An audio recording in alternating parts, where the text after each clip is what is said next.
নমস্কাৰ আসামিজ জিকে and quiz চেনেলটোলৈ আপোনালোক সকলোকে স্বাগতম জনাইছোঁ।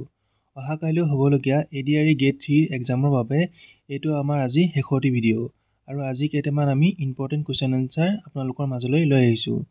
তেন্তে ভিডিঅ'টো স্কিপ নকৰাকৈ শেষলৈকে চাই থাকিব আৰু শেষত আপোনালোকৰ বাবে এটা ইম্পৰ্টেণ্ট কুৱেশ্যন ৰখা হৈছে। তেন্তে আহক আমি ভিডিঅ'টো আৰম্ভ কৰোঁ। কুৱেশ্যন 1 ধনুযাত্ৰা উৎসৱ ভাৰতৰ কোনখন ৰাজ্যত পালন কৰা হয়? আনসাৰ অপশ্যন বি উৰিষ্যাত ধনুযাত্ৰা উৎসৱ পালন কৰা হয়। কুৱেশ্যন 2 তলৰ কোনখন নদী বহু বৰ্ষজীৱী মানে গোটেই বছৰটো বৈ থাকে? ইয়াৰ আনসাৰটো হ'ব অপশ্যন ডি যমুনা। কুৱেশ্যন 3 তলৰ কোনখন চহৰ টেমছ নদীৰ পাৰত অৱস্থিত? Answer option A London Thames নদীৰ পাৰত অৱস্থিত। কুৱেশ্যন 4 আৰাভালি পৰ্বতমালাৰ সৰ্বোচ্চ শৃংগ হ'ল?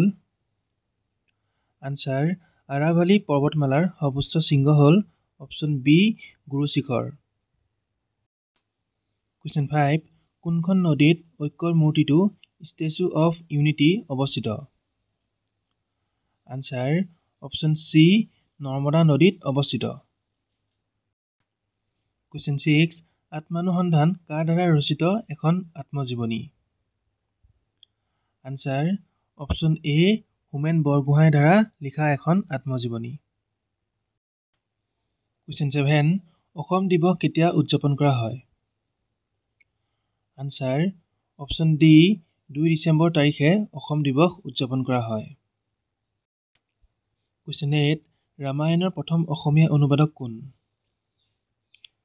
আনসাৰ ৰামায়ণৰ প্ৰথম অসমীয়া অনুবাদক হৈছে option B Madhav Kandali. Question 9 কোন আহোম ৰজাই বৰবৰুৱা আৰু বৰফুকন পদ সৃষ্টি কৰিছিল? আনসাৰ অপশ্যন এ প্ৰতাপ সিংহই বৰবৰুৱা আৰু বৰফুকন পদৰ সৃষ্টি কৰিছিল। কুৱেশ্যন 10 ভক্তি ৰত্নাৱলী গ্ৰন্থ কোনে লিখিছিল? আনসাৰ অপশ্যন চি মাধৱদেৱে ভক্তি ৰত্নাৱলী গ্ৰন্থ লিখিছিল।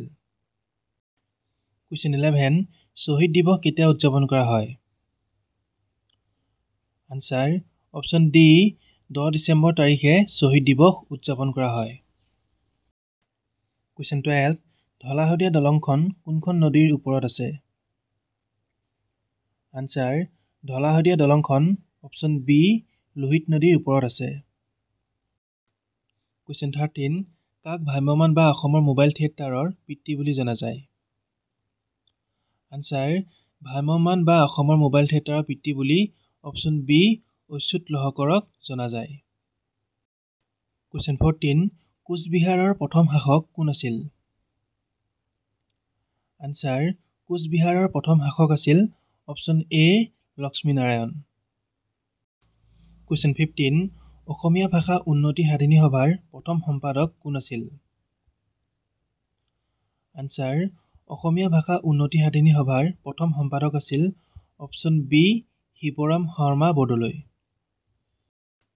লাষ্ট কুৱেশ্যন আৰু এই কুৱেশ্যনটো আপোনালোকৰ বাবে ৰাখিছোঁ। ইয়াৰ আনসাৰটো সকলোৱে কমেণ্ট কৰি নিশ্চয় জনাব। কুৱেশ্যনটো হৈছে কোন বছৰত মামণি ৰয়ছম গোস্বামীয়ে জ্ঞানপীঠ বঁটা লাভ কৰে? অপশ্যন এ 1998 চনত, অপশ্যন বি 2000 চনত, অপশ্যন চি 2001 চনত আৰু অপশ্যন ডি 2002 চনত। আজিলৈ ইমান আছিল। আজি ভিডিঅ'টো চাই কেনেকুৱা পালে সকলোৱে কমেণ্ট কৰি নিশ্চয় জনাব। আৰু যিসকলে আমাৰ চেনেলটো এতিয়ালৈকে ছাবস্ক্ৰাইব কৰি লোৱা নাই তেওঁলোকে ছাবস্ক্ৰাইব কৰি কাষতে থকা বেল আইকনটি প্ৰেছ কৰি ল'ব আৰু নিজৰ বন্ধু বান্ধৱীৰ লগত এটা শ্বেয়াৰ কৰি দিব। ধন্যবাদ।